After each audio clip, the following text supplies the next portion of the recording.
आजादी के इस पावन वक्त पर हम देश के लिए जान देने वाले उन शहीदों को याद तो कर रहे हैं, लेकिन उनकी उपलब्धियों को भी याद कर रहे हैं। लेकिन आजादी के इतने सालों बाद भी कुछ ऐसे दाग भी हैं जिन्हें भुलाया नहीं जा सकता। अगर ये घोटाले और दाग नहीं लगे होते तो हमारा इतिहास और भी सुनहरा होता। हमारी आजादी को 76 साल पूरे हो गए हैं। 76 साल में देश ने कई उतार चढ़ाव देखे, खूब तरक्की की, देश के नाम कई बड़ी उपलब्धियां भी दर्ज हुई, लेकिन कुछ दाग भी लगे। ये दाग हैं घोटालों के। यूं तो आजादी के बाद अब तक देश में लाखों करोड़ों के कई घोटाले हो चुके हैं, लेकिन हम आपको 5 बड़े घोटालों के बारे में बताने जा रहे हैं। आइए जानते हैं। इसमें लिस्ट में पहला नाम है जीप खरीद घोटाला, जो कि 1948 में किया गया था। देश की आजादी के तुरंत बाद यानी 1948 में जीप घोटाला हुआ। दरअसल पाकिस्तानी हमले के बाद भारतीय सेना को जीपों की जरूरत थी। उस वक्त 300 पाउंड प्रति जीप के हिसाब से 1500 जीपों के लिए आदेश दिए गए थे, लेकिन 1949 तक महज 155 जीपें पहुंच पाईं।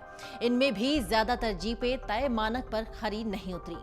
जांच में ब्रिटेन में मौजूद तत्कालीन भारतीय उच्चायुक्त वीके मेनन आरोप लगे और कई साल चली जांच के बाद 1955 में इस मामले को बंद कर दिया गया। जिन मेनन पर घोटाले के आरोप लगे थे, उन्हें बाद में जवाहरलाल नेहरू ने अपनी कैबिनेट में मंत्री बनाया। दूसरा घोटाला है बोफोर्स घोटाला, जो कि 1987 में हुआ। जीप घोटाले के बाद 1951 में साइकिल आयात घोटाला सामने आया। इसके बाद 1956 में बीएचयू फंड घोटाला, 1958 में हरिदास मुंदड़ा मामला और 1960 में तेजा लोन स्कैम, 1963 में प्रताप सिंह कैरो स्कैम, 1965 में पटनायक कलिंग ट्यूब्स मामला और 1974 में मारुति घोटाला, 1976 में कुओ ऑयल डील, 1981 में अंतुले ट्रस्ट, 1987 में HDW दलाली मामला सामने आया। ये वो मामले थे जिनका खुलासा देश की आजादी के बाद सबसे पहले हुआ। इसके बाद हुआ बोफोर्स घोटाला। इसकी गूंज आज भी संसद से लेकर सड़क तक सुनाई देती है। इसमें देश की कई बड़ी दिग्गज हस्तियों का भी नाम शामिल है। दरअसल 1986 में स्वीडन की एबी बोफोर्स कंपनी से भारत सरकार ने 155 तोपें खरीदने का सौदा तय किया था। कहा जाता है कि इस सौदे को पाने के लिए 64 करोड़ रुपए की दलाली दी गई थी।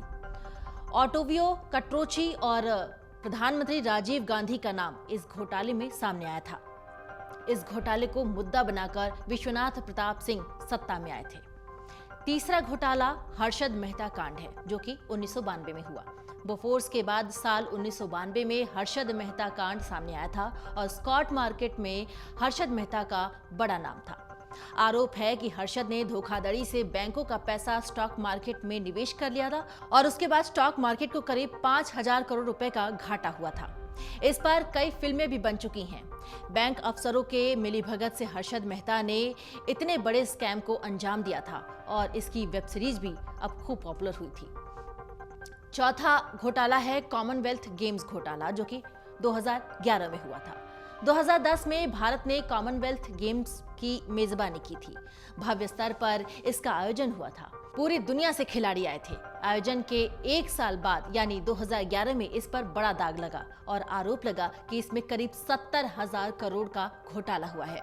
इस मामले में मुख्य तौर पर आयोजन समिति के अध्यक्ष सुरेश कलमाडी और उनके सहयोगियों के नाम शामिल थे। पांचवा घोटाला जो है वो है 2G स्पेक्ट्रम केस, जो कि 2010 में है। ये बात 2010 की थी और देश में इंटरनेट स्पीड को बढ़ाने के लिए मोबाइल नेटवर्क कंपनियों को 2G स्पेक्ट्रम की नीलामी की गई। आरोप लगाए गए कि इस पूरे मामले में देश के खजाने को 176,000 करोड़ की हानि हुई। इस मामले के लिए पूर्व प्रधानमंत्री मनमोहन सिंह और पूर्व संचार मंत्री ए राजा को जिम्मेदार ठहराया गया। दिसंबर 2017 की बात है जब सीबीआई कोर्ट ने इस मुकदमे के सभी आरोपियों को रिहा कर दिया। कोर्ट का कहना था कि ये गलत मुकदमा किया गया था और ऐसा माना गया कि ये घोटाला हुआ ही नहीं था। इनके अलावा भी और कई घोटाले हैं, जिनमें से पहला नाम आता है विजय माल्या प्रकरण। कई बैंकों से करीब 9,000 करोड़ रुपए का उद्योगपति विजय माल्या ने ले रखा था और माल्या ने समय पर लोन का भुगतान नहीं किया। बैंकों ने उसे डिफॉल्ट घोषित करना शुरू कर दिया तो वो देश छोड़कर भाग गया। अभी विजय माल्या ब्रिटेन में रह रहा है और केंद्र सरकार की एजेंसियां माल्या से रिकवरी में जुटी हुई हैं। माल्या की संपत्तियों को सीज कर दिया गया है और उसकी नीलामी भी हो रही है। विजय माल्या के खिलाफ एक केस ब्रिटेन की अदालत में भी चल रहा है। इन्हीं में से दूसरा घोटाला वो है जैसे पीएनबी घोटाला। इस मामले के मुख्य आरोपी नीरव मोदी और उनके मामा मेहुल चौकसी हैं।